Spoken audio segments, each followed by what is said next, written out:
dito mga pards, sa isang panalo na nga lang ay mythic na ako. Kaya naman nag-rank game ako dito at sinamahan na din pala ako ng aking GF. At jungle nga pala ako dito mga pards. At syempre ikakatkat na natin yan para hindi masyadong mas mahaba yung ating video. At ito na nga pala ang dito mga pards ng aking pagpapatak kay Angus. At syempre mga pards, kung napadaan sa inyo ang aking video, ay wag na kayong mahiyang mag-like at mag-follow ka na din sa akin. At pagkatapos ko ang kunin ng dito mga parts, ay napansin kong lumalalim yung room nila na si Angel. Kaya naman nakaharasin ko na siya dito. Pero ang lakas ng hindi niya kaya hindi natin siya dito nabigyan at nakatakas siya. At dito mga parts ay kukunin ko lang sana itong taong bato.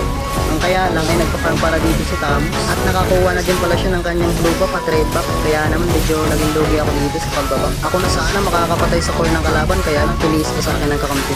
Kaya naman hinaras ko na lang dito yung dalawang kalaban. At dito mga parts ay focus muna ako sa pagpaparm. Magpapa-level 4 pala muna ako dito dahil palagi na lang din akong sumasama sa clash. At dito mga parts ay tamang-tama yung pagdalaw ko dito sa bot lane dahil nandito yung tatlo naming kalaban. Kaya naman pipitasin ko sila dito mga parts.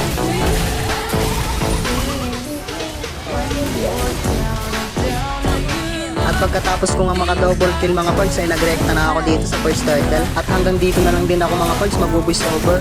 At pakipalo na lang din ang aking page at palike na lang ng aking content. Salamat.